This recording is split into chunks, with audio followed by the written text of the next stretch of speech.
नमस्कार. आपल्या सगळ्यांचं स्वागत आहे. आयकॉन स्टील प्रस्तुत बिल्ड आयकॉन या उपक्रमामध्ये. आज आम्ही आलोत नाशिकमध्ये आणि माझ्यासोबत आहेत engineer Rahul Thackeray sir. Engineer Rahul Thackeray एवढ्या नावासोबत त्यांची अजून ओळख आहे, म्हणजे स्वतः ते बिल्डर डेव्हलपर म्हणून अतिशय उत्तम काम करतायत. त्याचबरोबर ते गव्हर्नमेंट प्रोजेक्ट्सवर सुद्धा अजून चांगलं काम करतात. आपण असं म्हणतो की देश उभारणीमध्ये इंजिनियरचा वाटा फार मोठा असतो. पण तो कशाप्रकारे असतो, तर तो अर्थात गव्हर्नमेंट प्रोजेक्ट्सच्या माध्यमातून जेव्हा सर्वसामान्यांपर्यंत तुम्ही एखादी योजना घेऊन जाता तेव्हा असतो. रेसिडेन्शियल प्रोजेक्टच्या माध्यमातून जेव्हा लोकांची जी मूलभूत गरज आहे अन्न वस्त्र निवारामधली ती जेव्हा भागवता, तेव्हा तुम्ही देशाच्या कॉन्ट्रिब्युशनमध्ये फार महत्त्वाचा वाटा उचलत असतात. आणि त्यापैकीच एक व्यक्ती माझ्या शेजारी आहे. त्यामुळे आपण थेट त्यांच्याबरोबर गप्पांना सुरुवात करूया. त्यांचा आजपर्यंतचा प्रवास कसा होता, भविष्यातली त्यांची वाटचाल कशी असणार आहे आणि त्यांचा या क्षेत्राकडे बघण्याचा दृष्टिकोन काय आहे, या सगळ्या संदर्भात आपण त्यांच्याशी गप्पा मारणार आहोत बिल्ड आयकॉन या प्लॅटफॉर्मवर. नमस्कार सर. नमस्कार. तर गप्पांची आपण सुरुवात थोडी अशी करूया, थोडी फ्लॅशबॅकमध्ये जाऊन. आणि त्याच्यात आधी मला विचारायचं ते म्हणजे तुमच्या शहाणपणी शैक्षणिक पार्श्वभूमी कशी होती? शाळा कुठली होती? कॉलेज कुठलं होतं? आणि या क्षेत्रामध्ये येण्यामागचं तुमचं काय म्हणतो आपण इन्स्पिरेशन कोण होतं, ज्यांच्यामुळे तुम्ही या क्षेत्राकडे वळालात? तर तो अनुभव कसा होता सगळा शैक्षणिक प्रवास? नमस्कार, मी राहुल ठाकरे. माझं शालेय शिक्षण हे 10वी पर्यंत सटाणा येथील मराठा स्कूलमध्ये झालं. नंतर 11वी-12वी सायन्स मी सटाणा येथल्याच आर्ट्स सायन्स कॉमर्स कॉलेजमध्ये केलंय. त्यानंतर मी गव्हर्नमेंट पॉलिटेक्निक धुळे येथे डिप्लोमा इन सिव्हिल इंजिनिअरिंगची पदविका घेतली. त्यानंतर AMIC म्हणजे associate membership of civil engineer institute, बरोबर. तिथून मी डिग्री हे घेतलेली आहे. आणि त्यानंतर मी कन्सल्टिंग सिव्हिल इंजिनियर म्हणून मी नाशिक महापालिकेत काही वर्ष काम केले. बरोबर. त्यानंतर मी स्वतःच एक बिल्डरशिपचा प्रोजेक्ट करावा म्हणून अमृतधाम येथे औदुंबर नगरला स्वतः एक रेसिडेन्शियल प्रोजेक्ट करायचं ठरवलं आम्ही. ओके. आणि त्यात कन्सल्टिंग आर्किटेक्ट मीच होतो. स्ट्रक्चरल इंजिनियर JH बटावे म्हणून आमचे सर आहेत. आम्ही प्रोजेक्टला सुरुवात केली तर आम्हाला एक छान रिस्पॉन्स मिळाला. म्हणजे सुरुवातीला जे आपल्याला हे पाहिजे असतं की बुकिंग कसे होणार किंवा मग प्रोजेक्ट चालू केल्यानंतर त्याला काय काय चॅलेंजेस आहे याविषयी काही जास्त माहिती नसतानाही आम्ही करूया म्हणून सुरुवात केली आम्ही बिल्डरशिपमध्ये. तर पहिला प्रोजेक्ट चालू असताना जेव्हा मी एस्कॅवेशन चालू केलं तिथे, तर त्याच एस्कॅवेशनमध्येच जवळपास आमचं 50% बुकिंग झालं. त्यामुळे आम्हाला त्यात थोडंसं वाटलं की आता बिल्डरशिपमध्येच आपण राहायला पाहिजे. आणि त्यात काहीतरी क्रिएटिव्हिटी आणि पॉझिटिव्हिटी वाटायचं की ते काहीतरी काम केल्यासारखं वाटतंय म्हणून. नक्की. त्यामुळे त्या क्षेत्रात सुरुवात केली. आम्ही तिथून बिल्डरशिपला सुरुवात केली आम्ही. मग या क्षेत्रात आल्यानंतरचा पहिला प्रश्न अर्थातच येतो, तो म्हणजे आपला पहिला सामना होतो त्या लेबरशी. कारण लेबर ओरिएंटेड इंडस्ट्री आहे. मग आणि त्यातनं ते बरेचसे लेबर हे अनस्किल्ड लेबर आहे. तर अशा अनस्किल्ड लेबर बरोबर काम करणं कितपत धोकादायक आहे असं तुम्हाला वाटतं आणि तुम्ही कशी ती सिच्युएशन हँडल करता? ऍक्च्युली अनस्किल्ड लेबर बरोबर काम करणं धोकादायक वगैरे ऍक्च्युली हा विषय म्हणजे आपण धोकादायक शब्द वापरला तो वापरायला नको ऍक्च्युली. त्यांच्यावर आपलं सगळं डिपेंड्स आहे. अगदी बरोबर. आणि अनस्किल्ड माणसाबरोबर म्हणजे आपण जेव्हा काम करतो ना, तर आपण त्याच्यासारखं वागलं पाहिजे. बरोबर. तर आपण त्याच्यावर काम करू शकतो.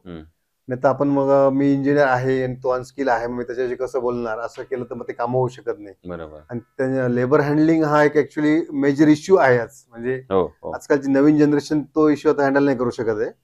कारण त्यांचं म्हणणं की हा लेबर आहे, मी इंजिनियर आहे आणि त्यांनी माझं ऐकलं पाहिजे. ऍक्च्युली आजकाल लेबरही त्या मनस्थितीत नाहीये. बरोबर बरोबर.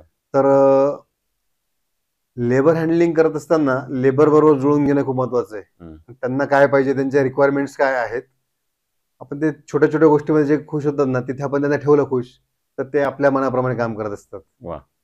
दुसरं, आता तुम्ही रेसिडेन्शियल मध्ये पण काम करताय आणि स्वतः बिल्डर डेव्हलपर म्हणून, तर कायम तुम्ही एक कस्टमरकडनं वाक्य ऐकलं असेल की आमचं बजेट थोडं कमी आहे. आणि एक इंजिनियर म्हणून आणि बिल्डर डेव्हलपर म्हणून तुम्ही कायमच दर्जेदार प्रोजेक्ट देण्याचा प्रयत्न करत असतो आपण. तर मग अशा वेळेला बजेट आणि क्वालिटी या दोन्हीचं बॅलन्स मग तुम्ही कसं करता? ऍक्च्युली आपण प्रोजेक्ट कुठल्या लोकेशनला करतोय त्यानुसारच आपण तो डिझाईन केला पाहिजे की त्या लोकेशनला आपल्याला काय रेट मिळणार आहे. आपण मार्केट सर्वे केला पाहिजे आणि त्यानुसारच आपण त्या प्रोजेक्टवर काय खर्च करायचा, काय अमिटीज द्यायचे ते आपण ठरवलं पाहिजे. ऍक्च्युली तुम्ही प्रोजेक्ट जर बाहेर कुठे आडगाव किंवा मखमलाबादकडे कराल आणि त्यात तुम्ही जर हाय अमिटीज वापरणार तर ते तुम्हाला तिथे हे म्हणजे आउटपुट मिळणार नाही त्यातनं. तर तुम्हाला प्रोजेक्टचं लोकेशन सिलेक्ट केल्यानंतर आपण तिथे काय दिलं पाहिजे हे पण आपण त्याचा सर्वे केला पाहिजे. त्यानुसारच ते आपण दिलं पाहिजे, जेणेकरून हा प्रॉब्लेम जो फेस करावा लागतो की आमचं बजेट नाही आणि तो आम्हाला तुमच्याकडे घ्यायचंय, हा प्रश्न उभा राहत नाही त्या केसमध्ये. बरोबर. दुसरं काही का आपण गव्हर्नमेंटचे पण प्रोजेक्ट बरेच केलेले, तर त्यांच्या सांगणे कुठल्या टाईपच्या प्रोजेक्ट्स मध्ये आपण काम केलेलं आहे? गव्हर्नमेंटचे प्रोजेक्ट्स मी जी सुरुवात केली ती इरिगेशन विभागापासून केली आहे. इरिगेशन विभागामध्ये जे कॅनलला लाईनिंग किंवा आपण ट्रफ म्हणतो, हम्म. तर त्यातनं मी सुरुवात केली तिथे. ओके. ते करत असताना नंतर मी सिमेंट कॉन्क्रीट बंधारे, म्हणजे हम्म. जलसंधारण विभागाचे बंधारे असतात, हम्म. हे सुरगाणा वगैरे या भागात जिथे पाण्याचा प्रॉब्लेम येतो उन्हाळ्यामध्ये वगैरे, हम्म. तिथे बंधारे केलेले आहेत. ओके. आणि तसं कानडगाव म्हणून एक गाव आहे मनमाडजवळ, हम्म. तर तिथे आम्ही एक स्टोरेज टँक केलाय.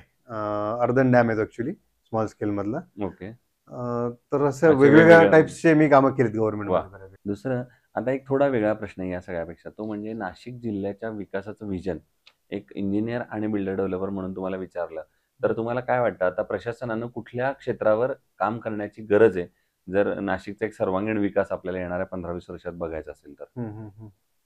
ऍक्च्युली नाशिक चा विकास जर बघितला म्हटलं तर गव्हर्नमेंटने किंवा प्रशासनाने किंवा महापालिकेने थोडं लक्ष त्यात घातलं पाहिजे ऍक्च्युली. कारण नाशिकची जी डेव्हलपमेंट आहे ती थोडीशी विखरल्यासारखी व्हायला लागली. म्हणजे ऍक्च्युली जे पुणे किंवा मुंबईची सिटीज डेव्हलप होत आहेत बरोबर. स्टेजेस वाईज, तसं नाशिकमध्ये तशी डेव्हलपमेंट नाही अजून बघायला गेलं तर. आणि त्या हिशोबाने पुणे मुंबईकडची जशी वाटचाल चालू आहे, तर त्या हिशोबाने जर गव्हर्नमेंटने किंवा महापालिका प्रशासन त्याच्याकडे बघितलं तर नाशिक चांगले डेव्हलप होऊ शकते. नक्कीच.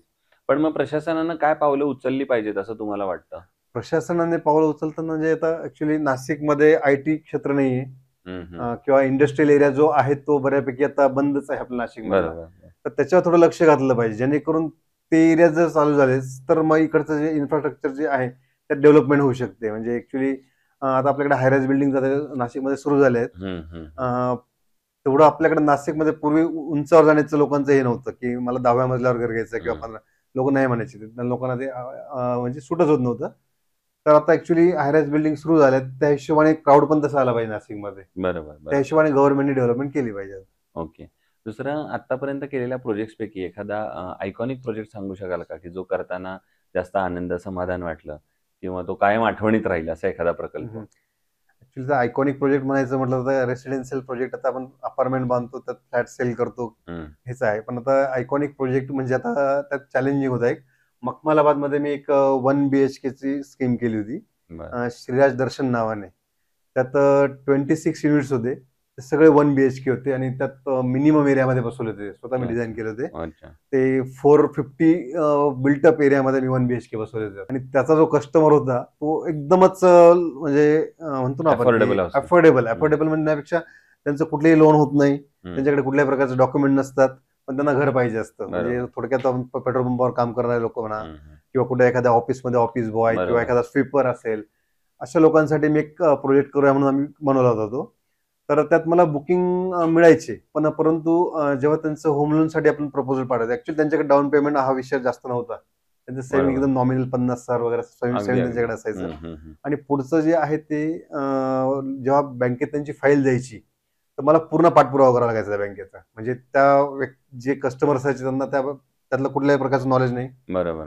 तर बँक ही माझाच फॉलोअप घ्यायची, कस्टमर हे माझाच फॉलोअप घ्यायचं. म्हणजे त्या केसमध्ये मला असं वाटत होतं की मी नक्की काय आहे, म्हणजे करतो काय. पण त्यातनं मला आनंद खूप मिळाला की तिथे 26 लोकांना ज्यांचं, आणि त्यांनी माझे आभार मानले की आमचं घर होणं शक्य नव्हतं, पण तुम्ही असा प्रोजेक्ट केला आणि ह्या कॉस्ट मध्ये आम्हाला दिला, ते समाधान वेगळं त्यात मला तुम्ही आम्हाला फायनान्स त्यात उपलब्ध करून दिला, त्याच्यामुळे त्यांना आनंद झाला. आणि असा एखादा प्रोजेक्ट की जो करताना काहीतरी अडचणी आल्या, हर्डल्स आले आणि त्या प्रॉब्लेमवर तुम्ही कसे मात केलीत, कसं सोल्युशन काढलं, तर तसा एखादा प्रसंग? ऍक्च्युली एक अमृतधाम एरियामध्ये एक प्रोजेक्ट करत असताना थोडंसं लिटिगेशन झालं होतं तिथे. लेआउट मध्ये फ्रंट लेआउट वाल्यांनी आमचा रस्ता क्लोज केला, म्हणजे आमचा प्रोजेक्ट जवळपास 6 महिने बंद होता त्या कारणामुळे. तिथे अप्रोचच राहिला नव्हता. आणि आम्ही ज्यांना बुकिंग दिली होती सुरुवातीला, त्या लोकांनी ते थोडेसे घाबरले की अरे इथे काही आपली फसवणूक होते असं. तर त्या केसमध्ये मला ते लोक सांभाळणं, नंतर कोर्टाकडून म्हणजे वकिलांकडून येणारी नोटीस समोरच्यांच्या, हे सगळं फेस करत असताना मला थोडंसं त्यात वाटलं की अरे म्हणजे आपण एक जे काम करतो आहे बरोबर, अशा प्रकारचेही प्रॉब्लेम्स येऊ शकतात, त्याची काळजी आपण. येस. त्यामुळे आपण ही काळजी घेतली पाहिजे पुढे, की आपण जिथे काम करतो त्याच्या आजूबाजूचं पण आपण हे केलं पाहिजे, सर्च केलं पाहिजे. बरोबर आहे. दुसरं, कन्स्ट्रक्शन मध्ये जेव्हा स्टील निवडण्याची वेळ येते तेव्हा तुम्ही साधारणपणे काय पॅरामीटर्स बघता आणि मग होता की हे स्टील चांगलं आहे, हे वापरलं पाहिजे? स्टील ठरवायची वेळ आली तर आपण त्याचं क्वालिटी वाईज बघतो आपण, त्याचे जे टेक्निकल आहेत पॅरामीटर सगळे चेक करतो. त्यातल्या त्यात आपण स्टील परचेस करत असताना आता ऍक्च्युली थोडंसं इकॉनॉमी पण बघावी लागते. अगदीच. निगोशिएशन हा प्रकार खूप आहे नाशिकमध्ये. हो, हो. म्हणजे जसं तुम्ही पुण्या मुंबईत तुम्हाला बिल्डर बघायला मिळत नाही. बरोबर. जी कॉस्ट सांगितली असते तुम्हाला ती पे करायची असते. तसं बरोबर. नाशिकमध्ये नाही. नाशिकमध्ये 2 ते 3 वेळा निगोशिएशन होतं. बरोबर. त्यामुळे आम्हाला हे बघायला लागतं पॅरामीटर्स, की त्यात आम्हाला थोडंसं इकॉनॉमिकल मिळालं पाहिजे, सर्व्हिस चांगली मिळाली पाहिजे अगदी. आणि टेक्निकल त्याचे जे आहेत पॅरामीटर्स ते सगळे त्याला मॅच झाले पाहिजे त्याच्यामध्ये. बरोबर. दुसरं आयकॉन स्टील तुम्ही कधी वापरलंय यापूर्वी कुठल्या प्रोजेक्टमध्ये? आयकॉन स्टील मी आता मागच्या 5 वर्षापासून आयकॉन स्टील्स वापरतोय. Very good. म्हणजे आता जवळपास माझे आयकॉन स्टीलमध्ये एक 6 ते 7 बिल्डिंग्स कंप्लीट झालेले आहेत. ओके. तर मग त्याची काय स्पेशालिटी सांगाल आयकॉन स्टीलची? म्हणजे इन टर्म्स ऑफ त्यांची सर्व्हिस, डिलिव्हरी, अवेलेबिलिटी? हां. आता आयकॉन स्टीलचे जे डीलर आहेत त्यांची सर्व्हिस चांगली आहे. कम्युनिकेशनही त्यांचं चांगलं आहे. ओके. त्यांचे जे आपण म्हणतो अवेलेबल होतं. अवेलेबिलिटी वेळेवर आहे चांगलं आहे. त्यांची. ठीक येस, येस, येस. आणि आता अगदी शेवटचा प्रश्न ते म्हणजे या क्षेत्रामध्ये जे तरुण इंजिनियर्स येत आहेत, ज्यांचं पहिलंच पाऊल आहे, फ्रेशर्स आहेत, हं, ज्युनियर, हं, हं. तर त्यांना तुम्ही काय सल्ला द्याल या क्षेत्रात येण्यापूर्वी? आता तरुण इंजिनियर्सला सल्ला द्यायचा असेल तर आता मी जस्ट गव्हर्नमेंटमध्ये आता काही टेंडर्स भरले होते. त्यात काही नवीन मुलांनी ते टेंडर एकदम असं बिलो 20%, 18% असे भरले. हो. तर त्यांना एकच सांगेल की तुम्ही हे काम करत असताना प्रत्येक गोष्टीचं एस्टिमेट कॉस्टिंग एकदा चेक करत चला बरोबर. आणि त्यानंतर तुम्ही रेट कोट करत चला. त्यातल्या त्यात नवीन लोकांना नवीन टेक्निक्स जर आणले तुम्ही, म्हणजे बाहेरच्या देशात ज्या टेक्निक्स वापरल्या जातात, हो. ते जर तुम्ही ते बिल्डिंगमध्ये किंवा याच्यात आणले तर चांगल्या प्रकारे काम करता येऊ शकतं. नक्कीच. Yes. सो हे होते इंजिनियर आणि builder developer Rahul Thackeray sir. आणि त्यांनी सांगितलं त्याप्रमाणे की कुठल्याही कन्स्ट्रक्शनची एक बेसिक कॉस्ट असते. ती कॉस्ट याच्यासाठी असते कारण त्याची क्वालिटी तेवढी मेंटेन Yes, करायची sir. असते. ऑफकोर्स तुम्ही कॉम्पिटिशनमध्ये जर असं कधी केलं तर अर्थात त्याच्या तुम्ही क्वालिटीची पण एक प्रकारे खेळताय. आणि आपण नेहमी म्हणतो तसं एखाद्या डॉक्टरच्या चुकीमुळे एकच जीव जातो, पण जाऊ एखाद्या सिव्हिल इंजिनियरच्या चुकीमुळे शेकडो जीव जाऊ शकतात. शेकडो दिवस. त्यामुळे तुम्ही या गोष्टीची सुद्धा या स्पर्धेच्या युगात काळजी घेतली पाहिजे. कारण फार महत्त्वाची जबाबदारी तुमच्यावर आहे आणि अर्थात मी सुरुवात केली त्याप्रमाणे देश उभारणीमध्ये तुमच्या सगळ्यांचा मोठा वाटा आहे. त्यामुळे ती एक जबाबदारी तुमच्यावर आहे. पुन्हा एकदा सर आपले मनापासून आभार की तुम्ही आलात आणि भविष्यात सुद्धा असेच उत्तमोत्तम आयकॉनिक प्रोजेक्ट आपल्या हातून घडावेत आणि गव्हर्नमेंट प्रोजेक्टच्या माध्यमातून पण तुम्ही सर्वसामान्यांची सेवा आपल्या हातून घडावी याच आयकॉन स्टील तर्फे मनपूर्वक शुभेच्छा. धन्यवाद.